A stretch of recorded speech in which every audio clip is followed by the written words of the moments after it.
Assalamualaikum warahmatullahi wabarakatuh. Perkenalkan, saya Nadia Tulusni dari Prodi S1 Administrasi Rumah Sakit. Baiklah, saya di sini akan mempresentasikan materi ekonomi kesehatan dari materi pertama sampai 7. Saya akan membacakan materi pertama, yaitu tentang ekonomi kesehatan. Ekonomi atau ilmu ekonomi merupakan ilmu sosial yang mempelajari pilihan individu, perusahaan, pemerintahan, dan negara dalam mengalokasikan dan menggunakan sumber daya yang langka baik untuk konsumsi, produksi, maupun distribusi yang bertujuan untuk memenuhi kebutuhan dan keinginan. Dalam definisi ilmu ekonomi terkandung pengertian bahwa 1. Ilmu tentang bagaimana cara manusia memenuhi kebutuhan. 2. Ilmu ekonomi adalah ilmu tentang pilihan. 3. Ilmu tentang cara mengalokasi sumber daya yang terbatas. Pertama, kelangkaan. Terdiri dari 1. Kondisi di mana ketersediaan sumber daya tidak dapat memenuhi kebutuhan manusia. 2. Diperlukan sejumlah pengorbanan atau biaya untuk mendapatkan suatu sumber daya. 3. Diperlukan berlipat ganda output perekonomian yang ada untuk menghasilkan cukup banyak barang dan jasa untuk memungkinkan semua barang mengkonsumsi jumlah tersebut. Pilihan terdiri dari 1. Karena sumber daya langka, masyarakat menghadapi persoalan untuk memutuskan apa yang akan diproduksi dan bagaimana membagikan hasil produksinya di antara anggota masyarakat. 2. Kelangkaan mengharuskan adanya pilihan, maka pilihan berarti ada pengorbanan. Kelompok sumber daya. Pertama, utilitas. 1. Utilitas terdiri dari 1. Ukuran nilai yang diberikan individu atau masyarakat kepada suatu keadaan, misalnya status kesehatan. Utilitas diukur dengan suatu angka yang berkisar dari 0 atau meninggal dan 1 sehat atau sehat sempurna. 2. Dimungkinkan nilai utilitas negatif yang menunjukkan keadaan kesehatan yang sangat buruk sehingga dinilai memberikan utilitas yang lebih rendah daripada meninggal. Sumber daya terbatas. Agar sumber daya dapat memberikan kesejahteraan maksimal kepada masyarakat, ada 3 pertanyaan mendasarkan terkait menggunakan sumber daya. Yang pertama, apakah barang dan pelayanan yang akan diproduksi? Yang kedua, bagaimana cara memproduksi barang dan pelayanan itu? Yang ketiga, untuk siapa barang dan pelayanan diproduksi? Alur kegiatan ekonomi sederhana. Lanjut, pembagian ilmu ekonomi. 1. Ilmu ekonomi makro, yaitu studi tentang perekonomian secara keseluruhan, pendapat nasional, investasi nasional, produksi nasional. Kedua, ilmu ekonomi mikro, yaitu teori yang mempelajari bagaimana sebuah rumah tangga atau perusahaan secara individu membuat berbagai keputusan ekonomi. Lanjut, sistem ekonomi tradisional. Pertama, kegiatan produksi, distribusi, dan konsumsi dilakukan menurut kebiasaan yang diwariskan oleh nenek moyang. Kedua, kegiatan ekonomi tidak ditentukan oleh apa yang dibutuhkan manusia di masa datang, tetapi diperdoman pada apa yang bisa dilakukan pada masa lalu. Ketiga, tujuan utamanya adalah untuk mempertahankan kebiasaan yang sudah berlangsung lama dan kegiatan ekonomi hanya untuk memenuhi kebutuhan pokok saja. Karakteristik ekonomi tradisional. Pertama, berpusat pada keluarga atau suku dengan menggunakan tradisi yang diwariskan dari pengalaman orang tua untuk memandu kegiatan sehari-hari dan pengambilan keputusan ekonomi. Kedua, masyarakat ekonomi tradisional terdiri atas pengumpulan-pengumpulan nomadik yang mengikuti kawanan ternak bermigrasi menurut musim. 3. Menghasilkan barang-barang yang dibutuhkan saja. 4. Jika terdapat perdagangan transaksi dilakukan secara barter. 5. Ekonomi tradisional berevolusi setelah masyarakat mengenal pertanian, peternakan, dan hidup menetap atau mulai mengenal surplus. Keuntungan dan kerugian. Keuntungan, pertama, jarak terjadi friksi antar anggota masyarakat atau kontribusi. Kedua, berskala kecil, tidak merusak lingkungan. Kerugian, pertama, mudah dipengaruhi oleh alam. 2. Panen buruk mengakibatkan lapar dan kematian. Lanjut, B. Sistem pasar bebas atau liberalis atau kapasitas atau perekonomian pasar. Pertama, dipelajari oleh Adam Smith. 2. Tidak adanya campuran tangan pemerintahan dalam perekonomian kecuali untuk urusan hukum, keuangan, pertahanan, dan hubungan antar luar negeri. 3. Masyarakat bebas untuk melakukan kegiatan ekonomi dan bisnisnya menurut Adam Smith. Hanya masyarakatlah yang paling tahu mengenai kebutuhannya. Karakteristik ekonomi pasar. Pertama, barang pelayanan adalah milik pribadi bukan negara. 2. Setiap orang memiliki kebebasan untuk hidup, bekerja, berproduksi, membeli, menjual barang, dan pelayanan apapun sepanjang legal. Ketiga, kepentingan pribadi merupakan motivasi untuk membeli atau menjual barang dan pelayanan. Keempat, hukum memberikan proteksi kepada kompetisi. 5. Harga diperkenakan berubah sesuai hukum suplai dan permintaan. 6. Peran utama pemerintahan memastikan setiap orang memiliki akses kepada pasar bebas dengan memberikan monopoli. Pertama, pasar atau market. Struktur atau sarana yang memungkinkan pembeli dan penjual berinteraksi satu dengan yang lainnya, baik langsung dan tidak langsung melalui agen atau institusi perantaran untuk mempertukarkan berbagai jenis barang, pelayanan, dan informasi. 2. 5. Sistem pasar. Kompetisi sempurna. Banyak pembeli, banyak penjual, dan tidak seorang pelaku pasar menentukan dan mengubah harga. 2. Monopoli. Suatu produsen dari suatu barang menentukan harga barang. Oligopoli. Sejumlah kecil produsen mendominasi mayoritas produksi suatu barang atau pelayanan. Kompetisi monopolistik. Monopoli tambah kompetisi sempurna. Produsen obat bisa memproduksi dan menjual berbagai merek obat yang berbeda, harga yang berbeda untuk bangsa pasar yang berbeda meskipun kandungan zat aktif sama. Yang ketiga, monopsoni. Jenis pasar dengan hanya sebuah pembeli suatu barang atau pelayanan. Contoh, sistem pembayaran pelayanan kesehatan tunggal, dan di mana pemerintah satu-satunya pembeli pelayanan kesehatan. Ekonomi terpimpin. Pertama, merupakan sistem ekonomi yang sebagian besar dikendalikan oleh kekuasaan pusat. Pemerintah pusat langsung mengendalikan produksi, penjualan, dan distribusi barang dan pelayanan. Pemerintah menguasai semua industri penting. Contoh negara-negara komunis, sosialis, atau totaliter seperti Korea Utara, Rusia, dan Myanmar. Keuntungan dan kerugiannya. Keuntungannya yaitu 1. Dengan industri pemerintahan, suatu perusahaan besar dapat dipaksa bekerja sama dengan perusahaan lain untuk produksi barang jasa. 2. Permintaan masyarakat dapat dengan tepat dan cepat dipenuhi pemerintah. Yang ketiga, industri dikendalikan langsung pemerintah, jadi semua sumber daya dapat diterapkan untuk suatu proyek.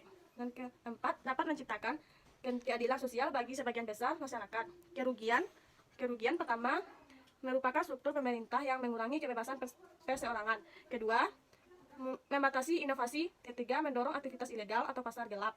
Keempat, menghilangkan kompetisi. Dan kelima, ketiadaan kompetisi menyebabkan inefisiensi dan mengurangi komunikasi, mengurangi ekspor, menghilangkan usaha masyarakat untuk memperbaiki diri karena pengakuan milik pemerintah.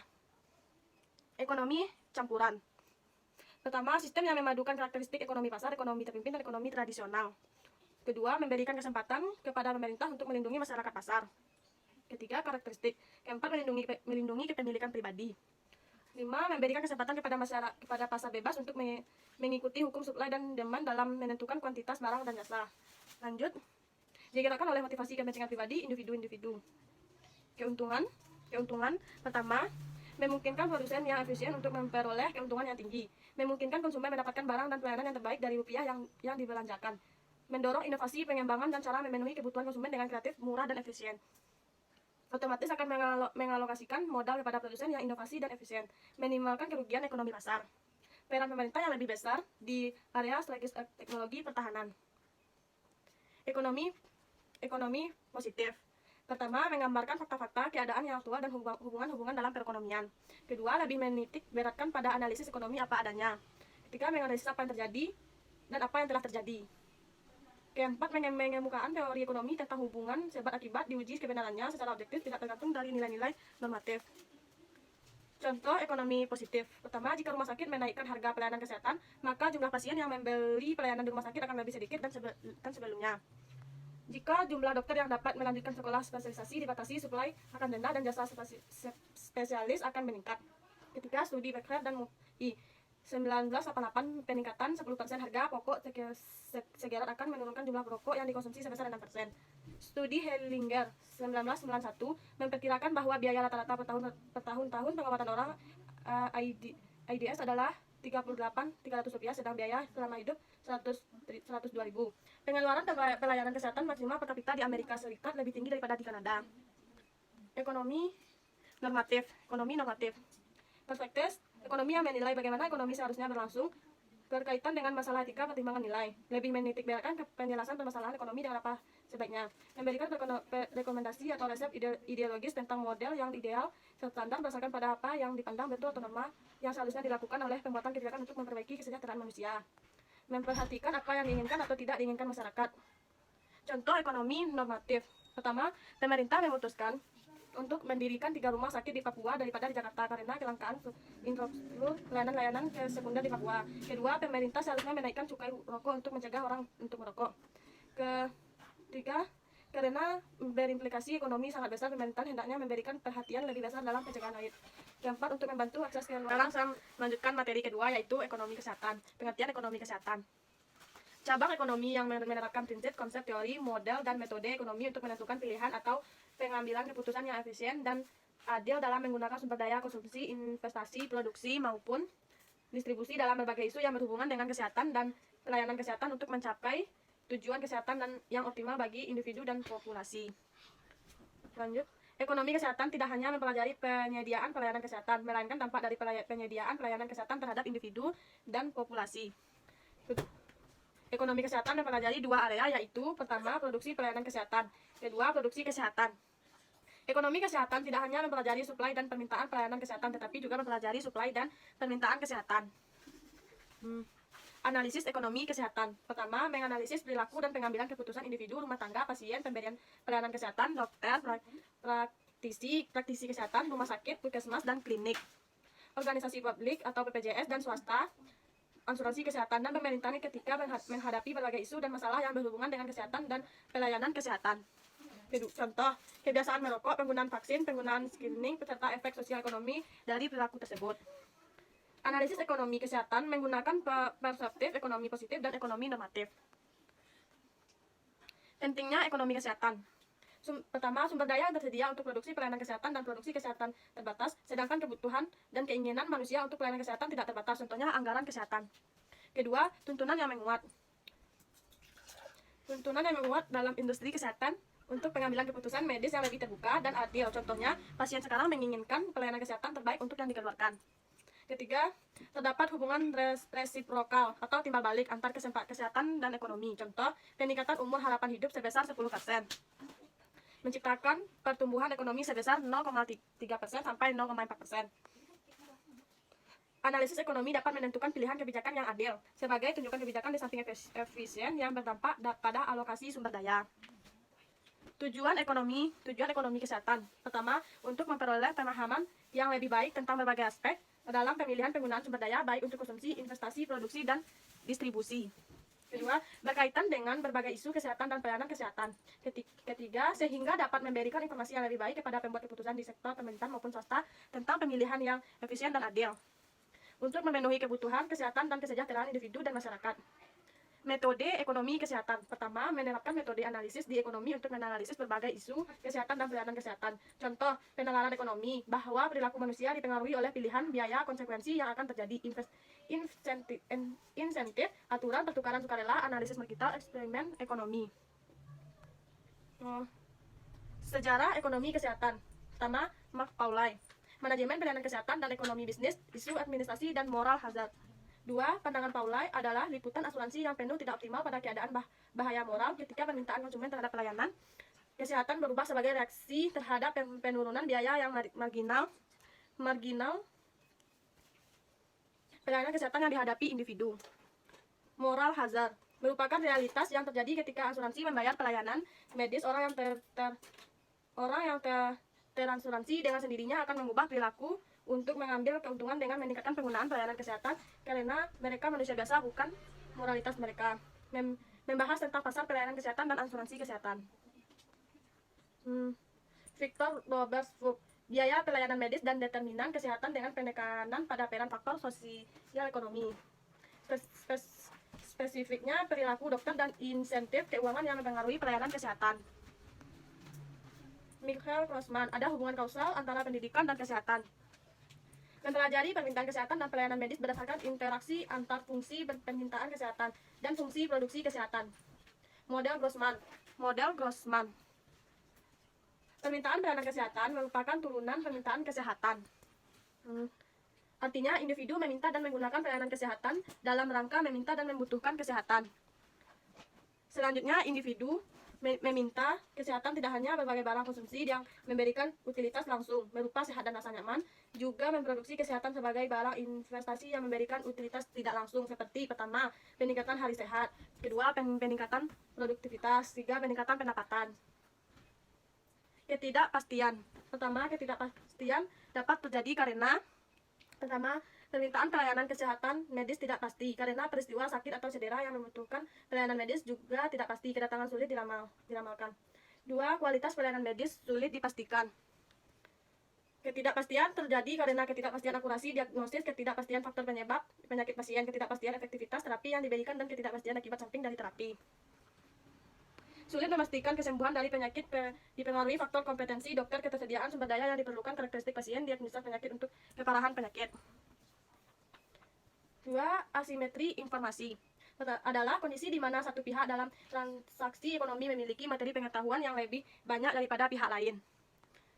ketika penjual barang atau pelayanan memiliki pengetahuan lebih banyak daripada pembeli, tetapi bisa jadi sebaliknya. Hambatan yang membuat pesaing baru sulit memasuki industri atau area bisnis, seperti melalui regulasi pemerintah, lisensi pajak khusus, biaya awal industri, paten dagang, loyalitas konsumen, biaya pindahan konsumen. Hambatan masuk melindungi kekuatan perusahaan lama dan untuk mempertahankan keuntungan supernormal dan meningkatkan surplus produsen, dan dapat mengenakan harga di atas biaya marginal dan biaya rata-rata dalam jangka panjang. Dalam industri kesehatan seperti lisensi, izin praktek, pengadaan peralatan medis. Hubungan prinsipal agen.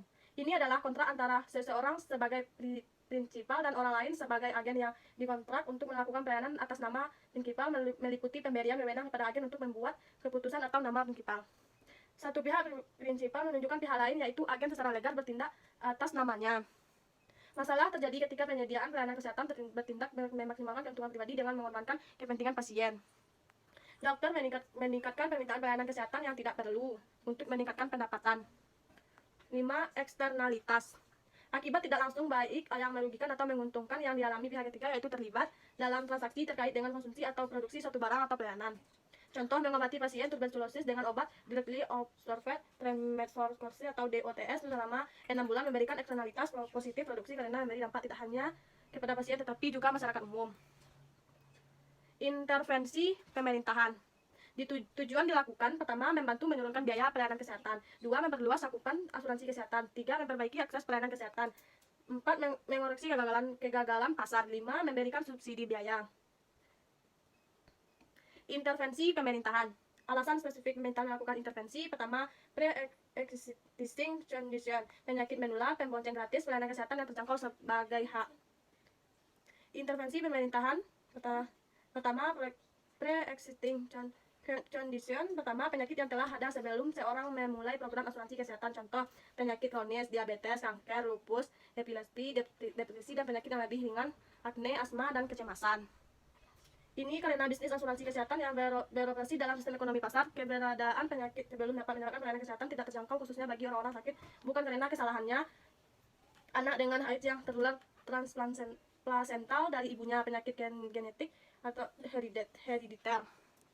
Pemerintah mewajibkan asuransi kesehatan dan memberikan cakupan asuransi kesehatan dengan penggabungan risk pooling yang lebih besar, di mana setiap orang mencakup dalam asuransi dengan biaya rata. Dalam asuransi kelompok, sehat dipandang memiliki kewajiban moral untuk membantu dan mensubsidi kelompok yang sakit. Penyakit menular. Pemerintah di sini mengurangi biaya dengan memberikan subsidi atau memberikan pelayanan preventif dan pengobatan untuk beberapa penyakit menular tertentu dan memberikan penalti kepada orang-orang yang tidak menggunakan pelayanan tersebut. Jumlah yang terinfeksi menurun dan biaya pelayanan kesehatan yang dibutuhkan akan menurun. Pembonceng gratis terjadi ketika individu dapat memperoleh manfaat dari suatu barang atau pelayanan tanpa harus membayar biaya barang atau pelayanan itu.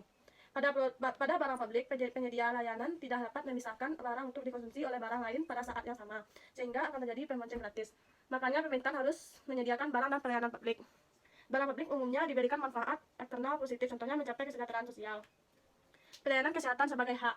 Artinya rumah sakit, puskesmas, klinik, obat-obat, pelayanan dokter, pelayanan kesehatan lainnya dapat diakses, tersedia, dapat diterima dan berkualitas baik bagi setiap orang dimanapun dan kapanpun dibutuhkan berdasarkan keadilan. Desain sistem pelayanan kesehatan dipandu oleh standar HAM. Di Indonesia, pemerintahan memberikan subsidi kepada BPJS melalui Program Jaminan Kesehatan Nasional untuk penerima bantuan iuran atau PBI. Makanya pemerintah dapat melakukan intervensi. Saya akan melanjutkan materi ketiga, yaitu barang dan pelayanan. Sering disebut good. Produk atau komoditas, produk yang dapat dikonsumsi dan berwujud komoditas yang ditawarkan oleh perusahaan kepada pelanggan atau konsumen dengan pertukaran uang. Barang dapat dirasakan oleh panca indera, bisa dilihat, disentuh, dirasakan, dibau, didengar, disebut.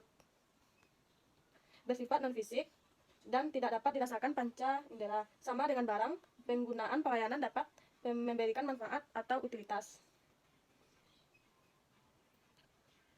Pelayanan merupakan produk ekonomi yang diberikan oleh tenaga kesehatan profesional, tenaga kesehatan pendukung, dan organisasi untuk memenuhi kebutuhan konsumen, baik pasien, keluarga, komunitas, ataupun populasi.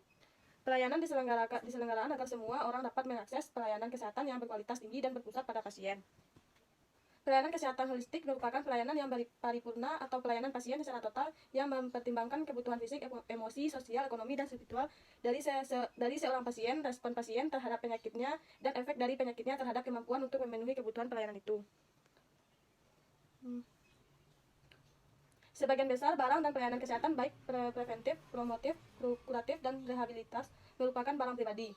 Ketika sebuah puskesmas memproduksi 10 pelayanan pengobatan hipertensi, masing-masing pelayanan pengobatan hipertensi dapat dibagi dan dijual kepada konsumen atau pasien sehingga memiliki sifat divisible. Puskesmas dapat menerapkan tarif atau harga pelayanan pengobatan hipertensi itu dan hanya melayani pasien yang bersedia membeli pelayanan tersebut, sehingga pelayanan pengobatan hipertensi memiliki sifat excludable.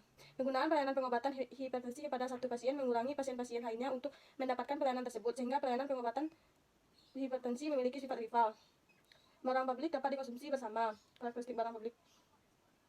Barang ekonomi yang memiliki sifat sulit atau tidak dapat dipisahkan dan yang bersaing mendapatkan bersama. Contoh, ikan di laut merupakan sumber daya bersama. Seandainya mencari ikan di laut dikenakan biaya, maka sulit mencegah nelayan yang tidak membayar untuk menangkap ikan. Namun menangkap ikan di laut dapat mengurangi ikan yang ditangkap oleh nelayan lainnya. Barang dan pelayanan oleh pemerintah atau masyarakat yang dipandang esensial dan dibutuhkan individu atau masyarakat dipandang esensial dan dibutuhkan individu ataupun masyarakat sehingga harus dikonsumsi tidak tergantung dari kemampuan bayar maupun kemauan membayar. Berdasarkan probabilitas dibedakan dua jenis barang, yaitu barang tahan lama dan barang tidak tahan lama yang memberikan manfaat selama periode waktu tidak habis di konsumen sesaat. Contoh batu bata dan laptop. Barang tidak tahan lama atau barang habis pakai adalah barang yang hanya dikonsumsi sekali atau barang yang memiliki jangka waktu penggunaan kurang dari 3 tahun. Memberikan manfaat dalam jangka panjang berupa utilitas langsung bagi individu berupa rasa nyaman maupun utilitas tidak langsung bagi individu untuk bekerja dengan produktif dan memperoleh pendapatan. Menurut teori modal permintaan kesehatan Grossman 1972, kesehatan merupakan barang konsumsi dan barang investasi. Barang konsumsi adalah barang yang diproduksi atau dikonsumsi oleh konsumen untuk memenuhi keinginan dan kebutuhan sekarang. Barang dikonsumsi bukan digunakan dalam produksi satu barang lain, namun merupakan barang akhir. Adalah barang yang diperlukan untuk melakukan produksi, merupakan produk yang telah diproduksi yang berguna untuk menghasilkan produk atau pelayanan lainnya yang lebih bernilai setelah periode waktu. Barang investasi diproduksi melalui proses investasi. Jadi barang investasi bukan merupakan produk akhir, melainkan produk yang digunakan untuk menghasilkan produk akhir. Besarnya barang investasi menentukan standar hidup yang akan datang dari sebuah ekonomi. Baiklah, selanjutnya materi keempat yaitu demand atau permintaan. Konsep dari ekonomi yang menggambarkan keinginan konsumen dalam memperoleh satu barang atau pelayanan dengan membayar harga tertentu. Keinginan yang ditunjukkan dalam perilaku yakni menggunakan atau pembelian atau konsumsi maupun keinginan yang tidak ditunjukkan oleh perilaku. Macam-macam permintaan berdasarkan perilaku. Permintaan yang ditunjukkan dalam perilaku yaitu permintaan efektif atau permintaan terpenuhi. 2. Permintaan yang tidak ditunjukkan dalam perilaku disebut permintaan tidak efektif atau permintaan tidak terpenuhi. Latar belakang sistem pelayanan kesehatan di banyak negara dewasa ini sedang mengalami permintaan yang serius. Permintaan pelayanan kesehatan meningkat secara eksponensial karena pertumbuhan jumlah konsumen, meningkatnya populasi usia lanjut, perubahan pola epidemiologi penyakit, perubahan pilihan konsumen.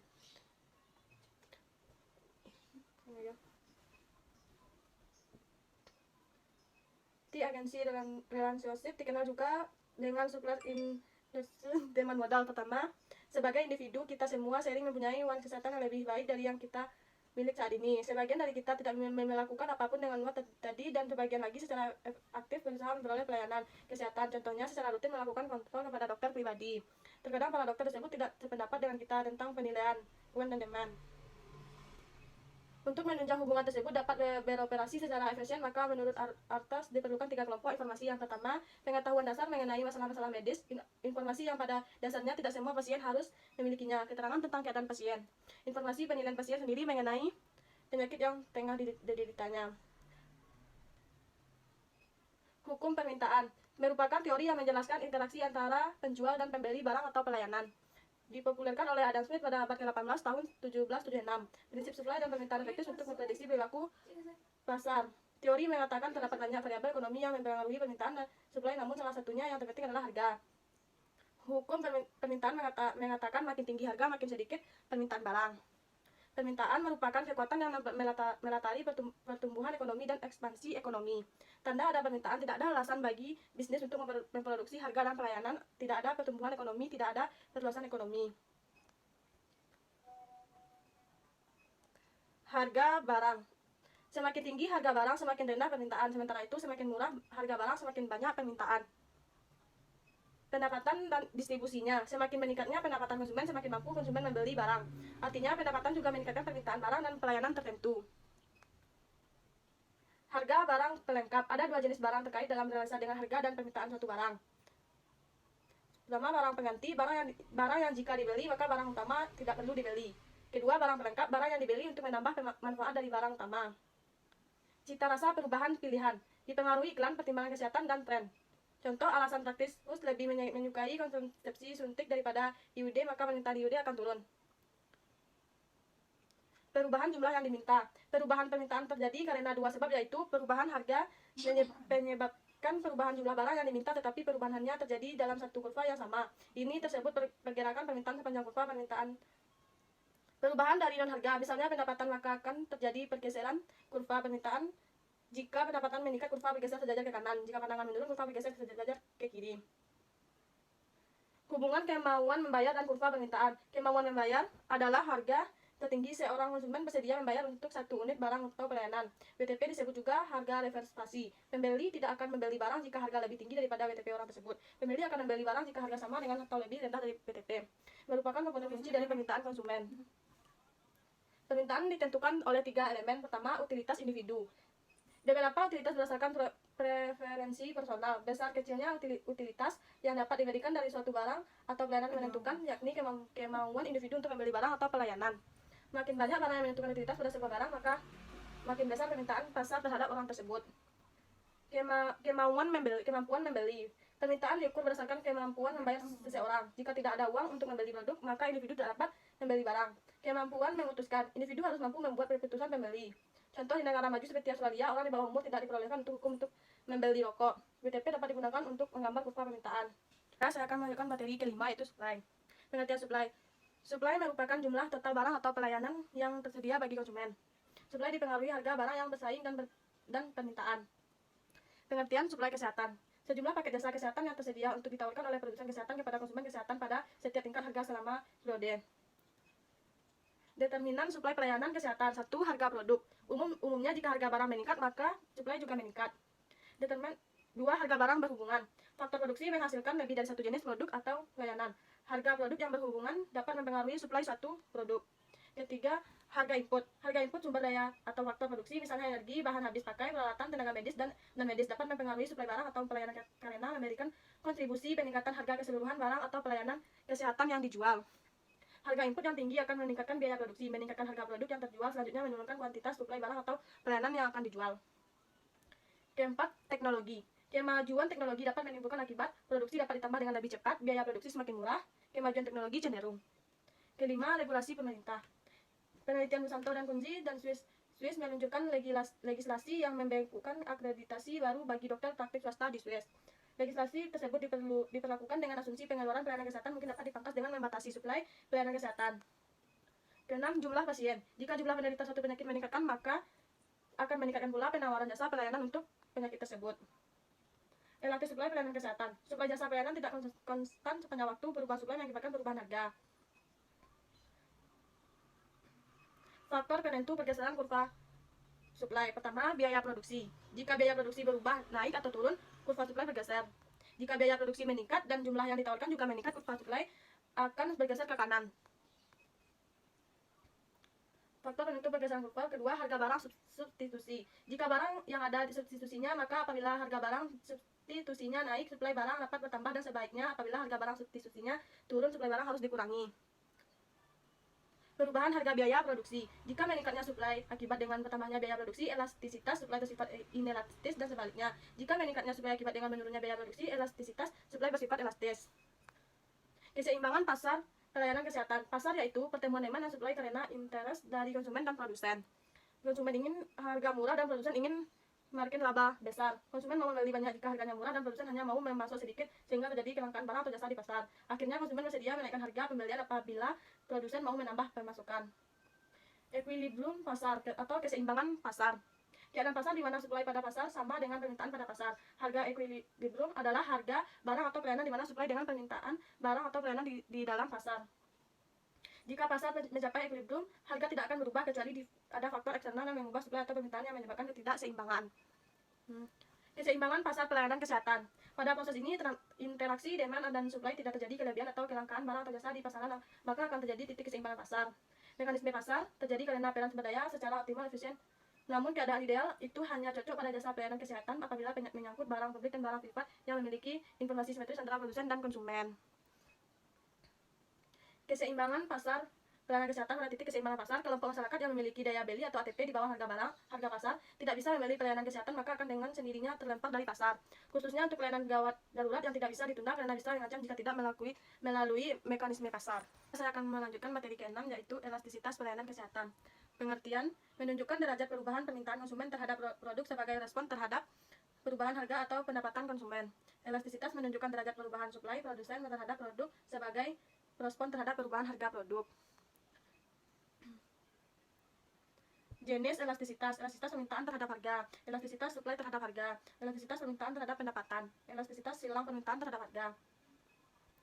Elastisitas terhadap harga adalah persentase perubahan kuantitas permintaan karena presentasi harga. Elastisitas suplai terhadap harga adalah presentasi perubahan kuantitas suplai karena presentasi harga. Elastisitas permintaan terhadap pendapatan adalah persentase perubahan kuantitas permintaan karena persentase perubahan pendapat. Elastisitas silang permintaan terhadap harga adalah persentase perubahan kuantitas permintaan suatu barang karena persentase perubahan harga barang lainnya bagi yang berhubungan dengan rumus. Jenis elastisitas: elastisitas perubahan harga memberikan efek terhadap perubahan kuantitas permintaan atau suplai barang dengan persentase yang lebih besar. 2. Unitary elastisitas: perubahan harga memberikan efek terhadap perubahan kuantitatif permintaan atau suplai barang dengan persentase sama. Ketiga, inelastis: perubahan harga memberikan efek terhadap perubahan kuantitatif permintaan atau suplai barang dengan persentase lebih kecil.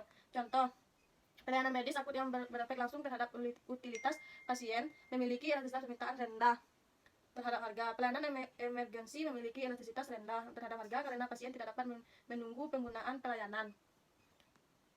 Faktor yang mempengaruhi elastisitas: barang subsidi, barang komplementer, waktu, kebiasaan. Saya akan melanjutkan materi ke-7, yaitu perilaku ekonomi rumah sakit. Model standar sebuah perusahaan yang for profit menghasilkan keuntungan yang sebesar-besarnya dan berusaha mempunyai kemampuan yang cukup dalam mencapai tujuan sesuai dengan perkembangan lingkungan. Rumah sakit yang berbentuk perusahaan terbatas bertujuan mencari laba, walaupun tujuan tersebut mungkin tidak dapat dicapai secepat dan sebesar perusahaan jasa keuangan, karena lingkungan ekonomi rumah sakit yang berorientasi laba sebelum sekuat sektor lainnya. Model Titular Flow Kas dan Rosen 1998 menyatakan minimal ada 4 komponen firma, yaitu: pertama, pekerja atau orang yang dibayar atas gaji tetap dan mempunyai peraturan kerja. 2. Manajer yang bertanggung jawab untuk menetapkan keputusan dan memonitor para pekerja. Ketiga, pemilik yang mempunyai modal dan penanggung risiko keuangan usaha. Keempat, terdapat pemisahan antar pemilik dengan para manajer pelaksanaan.